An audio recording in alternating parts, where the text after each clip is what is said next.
Capítulo 11. Ora, tendo acabado Jesus de dar estas instruções a seus 12 discípulos, partiu dali a ensinar e a pregar nas cidades deles. Quando João ouviu no cárcere falar das obras de Cristo, mandou por seus discípulos perguntar-lhe: És tu aquele que estava para vir, ou havemos de esperar outro? E Jesus, respondendo, disse-lhes: Ide e anunciai a João o que estáis ouvindo e vendo.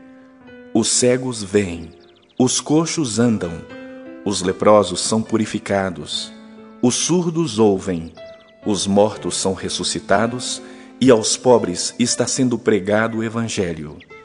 E bem-aventurado é aquele que não achar em mim motivo de tropeço. Então, em partindo eles, passou Jesus a dizer ao povo a respeito de João: Que saístes a ver no deserto? Um caniço agitado pelo vento? Sim, que saístes a ver? Um homem vestido de roupas finas? Ora, os que vestem roupas finas assistem nos palácios reais. Mas para que saístes? Para ver um profeta? Sim, eu vos digo, e muito mais que profeta. Este é de quem está escrito: Eis aí eu envio diante da tua face o meu mensageiro, o qual preparará o teu caminho diante de ti. Em verdade vos digo, entre os nascidos de mulher, ninguém apareceu maior do que João Batista, mas o menor no reino dos céus é maior do que ele. Desde os dias de João Batista até agora, o reino dos céus é tomado por esforço, e os que se esforçam se apoderam dele. Porque todos os profetas e a lei profetizaram até João. E se o quereis reconhecer, ele mesmo é Elias que estava para vir. Quem tem ouvidos para ouvir, ouça. Mas a quem hei de comparar esta geração? É semelhante a meninos que, sentados nas praças, gritam aos companheiros: Nós vos tocamos flauta e não dançastes, entoamos lamentações e não pranteastes. Pois veio João, que não comia nem bebia, e dizem: Tem demônio. Veio o Filho do Homem, que come e bebe, e dizem: Eis aí um glutão e bebedor de vinho, amigo de publicanos e pecadores. Mas a sabedoria é justificada por suas obras. Passou então Jesus a increpar as cidades nas quais ele operava numerosos milagres, pelo fato de não se terem arrependido. Ai de ti, Corazim! Ai de ti, Betsaida!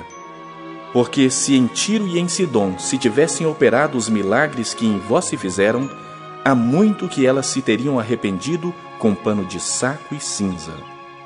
E contudo vos digo, no dia do juízo haverá menos rigor para Tiro e Sidom do que para vós outras. Tu, Cafarnaum, elevar-te-ás porventura até ao céu? Descerás até o inferno.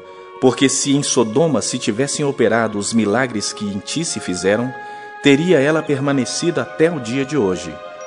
Digo-vos, porém, que menos rigor haverá no dia do juízo para com a terra de Sodoma do que para contigo. Por aquele tempo exclamou Jesus: Graças te dou, ó Pai, Senhor dos céus e da terra, porque ocultastes essas coisas aos sábios e instruídos e as revelastes aos pequeninos. Sim, ó Pai, porque assim foi do teu agrado. Tudo me foi entregue por meu Pai. Ninguém conhece o Filho, senão o Pai, e ninguém conhece o Pai, senão o Filho e aquele a quem o Filho o quiser revelar. Vinde a mim, todos os que estáis cansados e sobrecarregados, e eu vos aliviarei. Tomai sobre vós o meu jugo e aprendei de mim, porque sou manso e humilde de coração, e achareis descanso para as vossas almas. Porque o meu jugo é suave e o meu fardo é leve.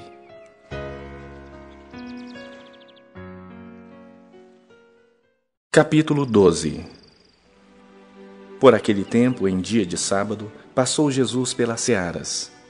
Ora, estando seus discípulos com fome, entraram a colher espigas e a comer. Os fariseus, porém, vendo isso, disseram-lhe: Eis que os teus discípulos fazem o que não é lícito fazer em dia de sábado. Mas Jesus lhes disse: Não lestes o que fez Davi quando ele e seus companheiros tiveram fome? Como entrou na casa de Deus e comeram os pães da proposição, os quais não lhes era lícito comer, nem a ele nem aos que com ele estavam, mas exclusivamente aos sacerdotes? Ou não lestes na lei que aos sábados os sacerdotes no templo violam o sábado e ficam sem culpa? Pois eu vos digo, aqui está quem é maior que o templo. Mas, se vós soubesseis o que significa misericórdia quero e não holocaustos, não teríeis condenado inocentes, porque o Filho do Homem é Senhor do sábado. Tendo Jesus partido dali, entrou na sinagoga deles. Achava-se ali um homem que tinha uma das mãos ressequida. E eles então, com o intuito de acusá-lo, perguntaram a Jesus: É lícito curar no sábado? Ao que lhes respondeu: Qual dentre vós é o homem que, tendo uma ovelha e no sábado esta cair numa cova, não fará todo o esforço tirando-a dali?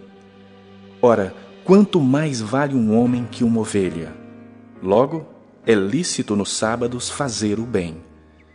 Então disse ao homem: Estende a mão. Estendeu-a e ela ficou sã como a outra. Retirando-se, porém, os fariseus, conspiravam contra ele sobre como lhe tirariam a vida. Mas Jesus, sabendo disso, afastou-se dali. Muitos o seguiram e a todos ele curou, advertindo-lhes, porém, que não o expusessem à publicidade, para se cumprir o que foi dito por intermédio do profeta Isaías: Eis aqui o meu servo que escolhi, o meu amado, em quem a minha alma se compraz. Farei repousar sobre ele o meu espírito, e ele anunciará juízo aos gentios.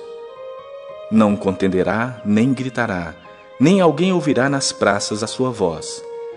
Não esmagará a cana quebrada, nem apagará a torcida que fumega, até que faça vencedor o juízo. E no seu nome esperarão os gentios. Então lhe trouxeram um endemoniado, cego e mudo, e ele o curou, passando o mudo a falar e a ver. E toda a multidão se admirava e dizia: É este porventura o filho de Davi? Mas os fariseus, ouvindo isto, murmuravam: Este não expele demônios, senão pelo poder de Belzebu, maioral dos demônios. Jesus, porém, conhecendo-lhes os pensamentos, disse: Todo reino dividido contra si mesmo ficará deserto, e toda cidade ou casa dividida contra si mesma não subsistirá. Se Satanás espere a Satanás, dividido está contra si mesmo. Como, pois, subsistirá o seu reino? E se eu expulso demônios por Belzebu, por quem os expulsam vossos filhos? Por isso, eles mesmos serão os vossos juízes. Se, porém, eu expulso demônios pelo Espírito de Deus, certamente é chegado o reino de Deus sobre vós. Ou como pode alguém entrar na casa do valente e roubar-lhe os bens, sem primeiro amarrá-lo? E então lhe saqueará a casa. Quem não é por mim, é contra mim. E quem comigo não ajunta, espalha. Por isso vos declaro: todo pecado e blasfêmia serão perdoados aos homens, mas a blasfêmia contra o Espírito não será perdoada. Se alguém proferir alguma palavra contra o Filho do Homem, ser-lhe-á isso perdoado. Mas se alguém falar contra o Espírito Santo, não lhe será isso perdoado nem neste mundo, nem no porvir. Ou fazei a árvore boa e o seu fruto bom, ou a árvore má e o seu fruto mau. Porque pelo fruto se conhece a árvore. Raça de víboras, como podeis falar coisas boas sendo maus? Porque a boca fala o que está cheio o coração. O homem bom tira do tesouro bom coisas boas, mas o homem mau do mau tesouro tira coisas más. Digo-vos que de toda palavra frívola que proferirem os homens, dela darão conta no dia do juízo. Porque pelas tuas palavras serás justificado, e pelas tuas palavras serás condenado. Então alguns escribas e fariseus replicaram: Mestre, queremos ver da tua parte algum sinal. Ele, porém, respondeu: Uma geração má e adúltera pede um sinal, mas nenhum sinal lhe será dado, senão o do profeta Jonas. Porque assim como esteve Jonas 3 dias e 3 noites no ventre do grande peixe, assim o Filho do Homem estará 3 dias e 3 noites no coração da terra. Ninivitas se levantarão no juízo com esta geração e a condenarão, porque se arrependeram com a pregação de Jonas. E eis aqui está quem é maior do que Jonas. A rainha do sul se levantará no juízo com esta geração e a condenará, porque veio dos confins da terra para ouvir a sabedoria de Salomão. E eis aqui está quem é maior do que Salomão. Quando o espírito imundo sai do homem, anda por lugares áridos procurando repouso, porém não encontra. Por isso diz: voltarei para minha casa de onde saí. E tendo voltado, a encontra vazia, varrida e ornamentada. Então vai e leva consigo outros 7 espíritos piores do que ele, e entrando, habitam ali. E o último estado daquele homem torna-se pior do que o primeiro. Assim também acontecerá a esta geração perversa. Falava ainda Jesus ao povo, e eis que sua mãe e seus irmãos estavam do lado de fora, procurando falar-lhe. E alguém lhe disse: tua mãe e teus irmãos estão lá fora e querem falar-te. Porém ele respondeu ao que lhe trouxera o aviso: quem é minha mãe e quem são meus irmãos? E estendendo a mão para os discípulos, disse: eis minha mãe e meus irmãos. Porque qualquer que fizer a vontade do meu Pai Celeste, esse é meu irmão, irmã e mãe.